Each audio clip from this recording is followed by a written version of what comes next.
Hi student, today in this lecture we will discuss about the varicose vein and its management. As usual, कोई भी surgical topic पढ़ने से पहले हमें उसके एनाटॉमिकल स्ट्रक्चर को जानना ज़रूरी होता है। तो सबसे पहले वेरिकोस वेन के पैथोफिजियोलॉजी जानने से पहले हम उसका एनाटॉमिकल स्ट्रक्चर्स देखेंगे कि वेरिकोस वेन एग्जैक्टली होती कौन सी जगह पर होती है, किस वेन्स में होती है, मेनली कौन सी वेन इसके लिए प्रोन होती है। तो सबसे पहले हम जो वेरिकोज वेन मोस्टली होता है वो लोअर एक्सट्रीमिटीज़ में होता है, क्योंकि लोअर एक्सट्रीमिटीज़ का जो वेनस ड्रेनेज होता है वो अगेंस्ट ग्रेविटी जाता है, इसलिए उसमें बहुत ज़्यादा प्रेशर लगता है। इसलिए वेरिकोज वेन होने के चांसेस मेजरली लोअर एक्सट्रीमिटीज़ में होते हैं। आइदर इट में बी अ बायलेटरल और आइदर इट में बी अ वन लिम्स। तो सबसे पहले जो लोअर लिम्ब की जो वीनस ड्रेनेज होता है it may be a quite different from the other. सबसे पहले हम वही देख लेते हैं कि जो लोअर एक्सट्रीमिटीज़ का जो वीनस ड्रेनेज होता है वो होता कैसे है। तो सबसे पहले उसमें होता है सुपरफिशियल वीनस सिस्टम और होता है डीप वीनस सिस्टम। अब सुपरफिशियल वीनस सिस्टम में कौन सी वेन्स मेनली होती है? जो great saphenous when and short saphenous when. और जो डीप वेनस सिस्टम होता है वहाँ पर होती है femoral when, popliteal when, tibial when and जो फिबुलर वेन होती है। अब ये होता है जो लोअर एक्सट्रीमिटीज़ का जो वीनस सिस्टम होता है। सुपरफिशियल जो फेशा होता है या सुपरफिशियल जो स्किन होती है, एपिडर्मिस डर्मिस होती है, वहाँ से वीनस जो ब्लड होता है उसको ड्रेन करने के लिए जो सुपरफिशियल वीनस सिस्टम होता है और जितना भी डीप मसल्स होती है सिचुएटेड होती है वहाँ से वीनस सिस्टम किसके थ्रू होता है? जो डीप वेनस जो वेन्स होती है उसके थ्रू होता है। अब इन दोनों के बीच में भी कम्युनिकेशंस होता है, बट जो सुपरफिशियल वेन होती है और डीप वेनस सिस्टम के बीच में कुछ परफोरेटर्स होते हैं, उनको क्या बोलते हैं हम? परफोरेटर। और ये परफोरेटर्स कोई 10 to 15 नहीं होते, it may be more than that. 100 to 150 perforators होते हैं सुपरफिशियल वीनस सिस्टम और डीप वेनस सिस्टम के बीच में। तो ये होता है जो लोअर एक्सट्रीमिटीज़ का वीनस सिस्टम, जो वीनस ड्रेनेज होता है। ये हमारे नॉर्मल एनाटॉमिकल स्ट्रक्चर्स होते हैं। तो हम डायग्रामेटिकली भी उसको देख लेते हैं। Let me focus on first जो सुपरफिशियल वीनस सिस्टम होता है उसके बारे में देखते हैं, क्योंकि मेनली जो वेरिकोसिटीज़ होती है वो सुपरफिशियल वीनस सिस्टम में होती है। तो सबसे पहले जो हमने कौन सी वेन देखी थी? जो ग्रेट सिफेनस वेन होती है और शॉर्ट सिफेनस वेन होती है। तो यहाँ पर जो ग्रेट सिफेनस वेन्स होती है इसको मैं मार्क कर रही हूँ येलो से। ये होती है ग्रेट सिफेनस वेन जो ऊपर जाके किस में ड्रेन करती है? जो फिमोरल वेन होती है, जो किसका पार्ट होता है? डीप वेनस सिस्टम का पार्ट होता है। ये it is the longest when, great saphenous when is the longest when. तो ये नीचे कहाँ पर जो मीडियल मेल्योलस होता है, मीडियल साइड का जो लेग होता है उसके एंटीरियर साइड से स्टार्ट होके कहाँ पर ऊपर जाती है? जो जितना भी मीडियल एस्पेक्ट होता है लेग का वहाँ पर से पास होके ऊपर जाती है, फिमोरल वेन में ड्रेन करती है। ये हो गई हमारी ग्रेट सिफेनस वेन। अब बात करते हैं शॉर्ट सिफेनस वेन की। मैं इसे हाईलाइट कर रही हूँ ऑरेंज से, जो शॉर्ट सिफेनस वेन होती है। अब शॉर्ट सिफेनस वेन होती है लेटरल एस्पेक्ट में होती है। यह हो गए हमारी शॉर्ट सिफेनस वेन होती है, जो पोस्टीरियरली जाके किस में ड्रेन कर रही है? पोप्लिटियल वेन में ड्रेन करती है। पोप्लिटियल फोसा में जो पोप्लिटियल वेन होती है वहाँ पर ड्रेन करती है शॉर्ट सिफेनस वेन। और ग्रेट सिफेनस वेन किस में ड्रेन कर रही थी? फिमोरल वेन में। अब ये तो हो गया सुपरफिशियल पार्ट हो गया, सुपरफिशियल वेनस सिस्टम हो गया। अब बात करते हैं हम डीप वेनस सिस्टम की, जो कहाँ से चालू हो रहा है? जो कॉमन इलियक आर्टरी होती है उसकी फर्दर ब्रांचेस होती है external iliac artery and internal iliac artery. अब एक्सटर्नल इलियक आर्टरी जब थाई रीजन में जाती है उसका क्या नाम देते हैं हम? Femoral vein. अब फीमोरल वेन फर्दर नीचे जाती है थाइस में, जो कहाँ पर पीछे की साइड जाके पोप्लिटियल वेन बनती है। अब पोप्लिटियल वेन की फर्दर 2 ब्रांचेस होती है, tibial when and fibular when. Medial side में होती है टिबियल वेन और लेटरल साइड में होती है फिबुलर वेन, जो फिबुला के पार्ट की जितनी भी मसल्स होती है वहाँ से ड्रेन करती है वेनस ब्लड को। तो ये हमने देख लिया नॉर्मल एनाटॉमिकल स्ट्रक्चर्स की, कौन सी वेन कहाँ से ड्रेन कर रही है और किस वेन में ज़्यादा चांसेस होते हैं वेनस जो वेरिकोज वेन होने के। तो सबसे पहले हम वेरिकोज वेन की डेफिनेशन देखते हैं। It is a permanent elongated dilated and tortious shaped when होती है। मतलब वेन का जो नॉर्मल स्ट्रक्चर होता है उससे हट के कौन से शेप में होती है। सबसे पहले नॉर्मल जो वेन्स होती है ऐसे होती है, यूनिडायरेक्शनल उसमें वॉल्स होते हैं। मतलब अगर ब्लड यहाँ से ऊपर की साइड चला गया तो ये ब्लड वापस नीचे नहीं आएगा, ये ऊपर की साइड ही जाएगा। यूनिडायरेक्शनल फ्लो होता है इसका। अब इस स्ट्रक्चर को हटकर जो वेरिकोज वेन का जो स्ट्रक्चर होता है वो टोटस शेप का होता है, ऐसे टेढ़ी मेढ़ी होती है और डायलेटेड फॉर्म में होती है, बहुत बड़ी बड़ी वेन्स दिखती है लेग्स में, ये होती है वेरिकोज वेन। अब मेनली लोअर एक्सट्रीमिटीज़ में होती है। क्यों होती है? क्योंकि जितना भी ब्लड ड्रेन करना पड़ता है हमें अगेंस्ट ग्रेविटी करना पड़ता है और प्रेशर बहुत ज़्यादा लगता है, इसलिए वेरिकोज वेन होने के चांसेस लोअर एक्सट्रीमिटीज़ बहुत ज़्यादा होते हैं। अब इसकी इटियोलॉजी देखते हैं। प्राइमरी फैक्टर्स भी होते हैं और सेकेंडरी फैक्टर्स भी होते हैं। प्राइमरी फैक्टर्स में या तो कंजेनाइटल एब्सेंस ऑफ वॉल है, जो वेन्स के अंदर साइड्स में जो वॉल्स थे जो उसको यूनिडायरेक्शनल ले जाते, वो वॉल से कंजेनाइटल एब्सेंट है। जो मसल्स होती है उसके आसपास की वो उसमें कोई डिफॉर्मिटीज़ होती है, उसमें कोई वीकनेस हो गई हो, क्योंकि वेन्स जो मसल्स होती है वो कॉन्ट्रैक्ट करती है, उसके प्रेशर की वजह से जो वेन्स में प्रेशर लगता है उसके कारण क्या होता है, जो फ्लो होता है ब्लड का वो नॉर्मली होता है। ये नॉर्मल फिजियोलॉजी होती है। और सबसे ज़्यादा जो मसल हेल्प करती है इस चीज़ में वो होती है गैस्ट्रोक्नीमस मसल्स होती है, जो जिसे हम पेरिफेरल हार्ट भी बोलते हैं। तो वो उसमें अगर कोई वीकनेस हो गई हो, वॉल्स में कोई डिफेक्ट हो गया हो या फैमिली हिस्ट्री हो, ये होती है प्राइमरी इटियोलॉजी। अब देखते हैं सेकेंडरी इटियोलॉजी में ऑक्यूपेशनल भी हो सकता है किसी को, मतलब किसी का ऐसा ऑक्यूपेशन हो जिसमें लॉन्ग स्टैंडिंग बहुत ज़्यादा हो रही हो, मतलब 12 आवर्स तक स्टैंडिंग होती है। आइदर इट में भी टीचर हो गया, कोई वॉचमैन हो गया, सिक्योरिटी गार्ड्स हो गए, जिसमें पीडब्ल्यूडी में कोई काम करता हो, तो उनमें बहुत ज़्यादा लॉन्ग स्टैंडिंग होती है, उसमें वेरिकोसिटी होने के चांसेस होते हैं। जो प्रेग्नेंट लेडी होती है उसमें वेरिकोस वेन होने के चांसेस होते हैं, क्योंकि उस टाइम पे जो प्रोजेस्टेरोन हार्मोन्स होता है वो रिस्पॉन्सिबल होता है वेरिकोस वेन का होने के।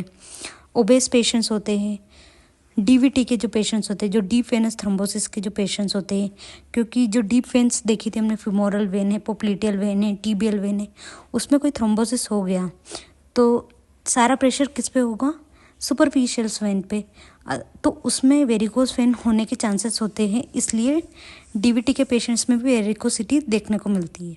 Female is more prone for this conditions. अब ये क्यों है वो तो पता नहीं, लेकिन फीमेल इज़ मोर प्रोन। तो हमने जो डायलेटेड या टॉर्टस शेप की जो वेन्स देखी थी वो यहाँ पे हमें दिख रही है, जो टॉर्टस शेप की जो टेढ़ी मेढ़ी होती है, डायलेटेड फॉर्म में होती है, अलग से ही दिखती है ये। तो ये होती है वेरिकोस वेन। अब जो क्लिनिकल फीचर्स होते हैं, सबसे पहले तो ड्रैगिंग पेन मिलेगा हमें। सबसे पहले पेशेंट कंप्लेन करेगा पेन के बारे में, हेवीनेस लगेगा उसको लेग में, क्योंकि जो लोअर एक्सट्रीमिटीज़ का जितना भी ब्लड था वो ऊपर ड्रेन नहीं हो रहा है, इसलिए एक्सट्रीमिटीज़ में हेवीनेस लगेगी, इचिंग होगा, डिसकलरेशन होगा, क्योंकि जो जितना भी डीऑक्सीजनेटेड ब्लड थे वो वहाँ पर ही स्टेगनेंट हो गया, मतलब रुक गया है, इसलिए डिसकलरेशन होने के चांसेस होते हैं, पिगमेंट्स होते हैं, पेनफुल वॉकिंग होती है, और जो सीवियर कंडीशंस होती है उसमें अल्सरेशन भी हो सकता है। मैं एट लास्ट आपको एक फ़ोटो बताऊंगी जिसमें वेरिकोस वेन में अल्सर्स का फॉर्मेशंस हुआ था। अब इसको डायग्नोस करने के लिए कुछ टेस्ट होते हैं। सबसे पहले तो ब्रोडी ट्रेंडलबर्ग टेस्ट होता है। इसमें सबसे पहले क्या करते हैं पेशेंट को लिटाते हैं, उसके लेग्स को एलिवेट करके जो वेन होती है उसको एम्प्टी करते हैं। एम्प्टी करके हम टोर्निकेट बांधते हैं सिफेनोफिमोरल जंक्शन पे, जहाँ पे जो ग्रेट सिफेनस वेन थी कहाँ पर ड्रेन कर रही थी, फिमोरल वेन में। और पेशेंट को बोलेंगे खड़ा होने के लिए, ask the patient to stand. अब जो टोर्निकेट हमने बांधा था उसको हम रिलीज़ करेंगे। और जो सिफेनोफिमोरल जंक्शन में जो वेन्स होती है, सिफोनस वेन होती है, वहाँ पर क्या होगी, रैपिड फीलिंग होगी। अगर रैपिड फीलिंग हमें दिख रही है तो it may be a positive sign for Brodie Trendelenburg test. ये एक टेस्ट हो गया। सेकेंड टेस्ट होता है 3 टोर्निकेट टेस्ट, मतलब इसमें हम अलग अलग पोजीशन पे 3 टोर्निकेट्स टाई करेंगे। सेम प्रोसीजर होता है, सबसे पहले वेन्स को एम्प्टी करेंगे एलिवेटेड लेग करके, टोर्निकेट को बांधेंगे, ask the patient to stand and feeling को देखेंगे, मतलब एग्जैक्ट साइड कौन सी हो रही है उसके रैपिड फीलिंग की। ये टेस्ट होता है। मोरिसेस टेस्ट होता है, मतलब सेम प्रोसीजर हो गया। जो सिफेनोफिमोरल जंक्शन होता है वहाँ पर हम फिंगर रखेंगे, आस्क द पेशेंट टू कफ, और एक इम्पल्स मिलेगा। अगर वो इम्पल्स हमें मिल रहा है it may be a positive sign for Morrissey's test. और भी बहुत सारे टेस्ट होते हैं, फिगान्स टेस्ट हो गया, प्राथ टेस्ट हो गया, स्क्वाट्स टेस्ट हो गया। अब ये टेस्ट करने के बाद भी अगर हमें कन्फर्मेशन करना है कि वेरिकोस वेन का ही पेशेंट है, it not be a some other else, तो हम वीनस डॉपलर स्कैन कराएंगे, यूएसजी भी करा सकते हैं, प्लेथिस्मोग्राफी कराएंगे, जिससे हमें पता चलेगा कि वो वेरिकोस वेन का पेशेंट है। अब ट्रीटमेंट की बात करते हैं तो सबसे पहले कंजर्वेटिव ट्रीटमेंट की बात करते हैं। अगर वेरिकोस वेन अगर बहुत ज़्यादा एग्रीगेट नहीं हुआ है या बहुत लंबी क्रोनिसिटी नहीं है तो उसे हम स्टॉकिंग का यूज़ करेंगे। उसके नाइट के टाइम पे उसको पेशेंट को कहेंगे कि उसके पैर को ऊंचा करके रखें, मतलब एलिवेटेड लेग रखें, ताकि जो प्रेशर होता है वो ना हो, जो जितने भी लोअर एक्सट्रीमिटीज़ के जो वेन्स होते हैं उसमें कंप्रेशंस का यूज़ करेंगे। अब इससे भी ठीक नहीं हो रहा तो एट लास्ट हमें सर्जिकल प्रोसेस पे जाना होगा। तो हमने वेरिकोस वेन मेनली किस जगह पे हो रही थी, ग्रेट सिफेनस वेन में, शॉर्ट सिफेनस वेन में और परफोरेटरी वेन्स में, वहाँ पे वेरिकोस वेन्स होने के चांसेस होते हैं। तो हम सर्जिकल प्रोसेस तीनों जगह का देखेंगे कि कैसे हो रही है उसकी प्रोसीजर्स। तो सबसे पहले ग्रेट सिफेनस वेन की अगर वेरिकोसिटी मिल रही है तो सबसे पहले हम जो सिफेनोफिमोरल जंक्शन था उसे फाइंड आउट करेंगे।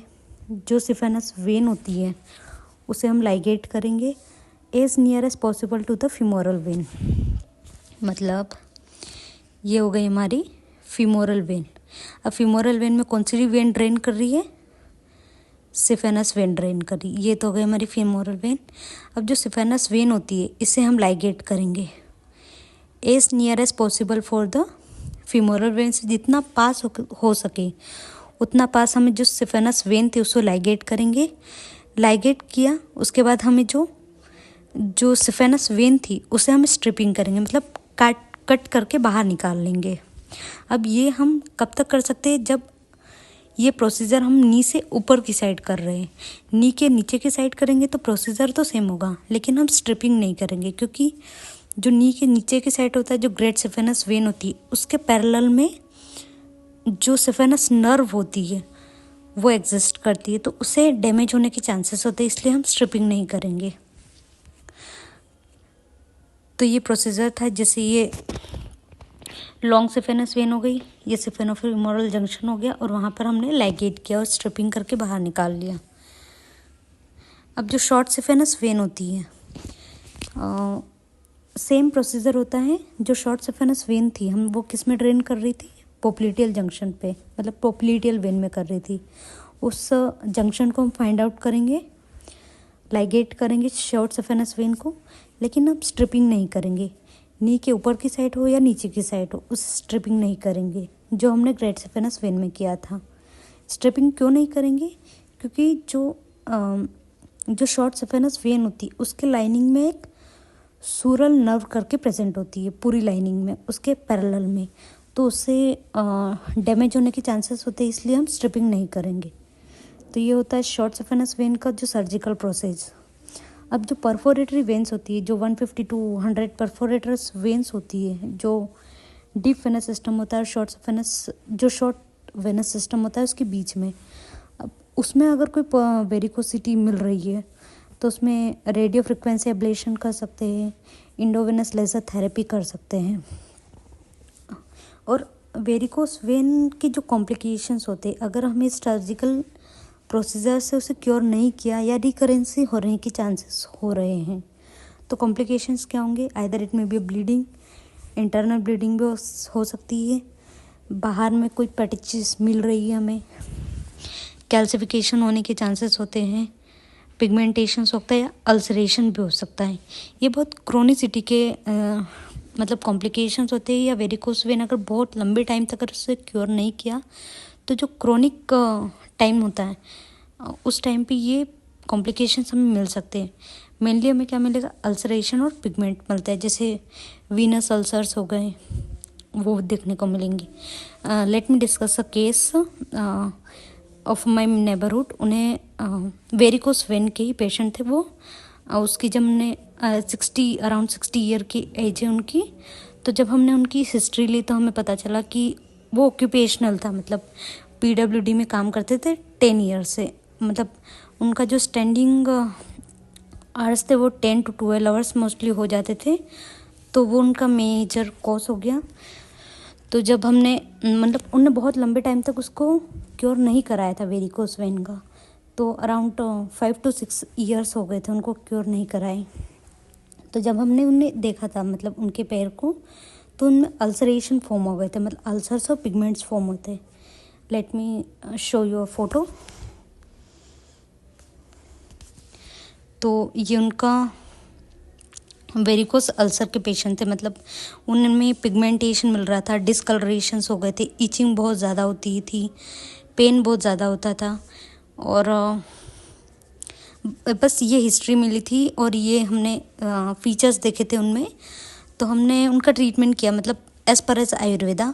हमने उनका ब्लड लेटिंग की 2 से 3 सिटिंग की, जलों का उच्चारण किया था, कुछ मेडिकेशन भी दिया था, जैसे चंदन वाला लाक्षादी तेल दिया था और अर्जुन शीरपाक दिया था हमने, और भी कुछ ट्रीटमेंट था। तो राइट नाउ उनका पैर ऐसा है।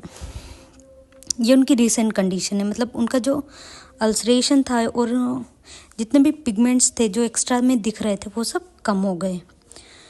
तो ये हो गया हमारा वेरिकोस वेन्स का जो मैनेजमेंट हो गया, उसकी क्या आइडियोलॉजी थी, नॉर्मल एनाटॉमिकल स्ट्रक्चर देखा, पैथोफिजियोलॉजी देखी, क्लिनिकल फीचर्स और उसका treatment. So if you like this lecture, so please subscribe to this channel. Thank you.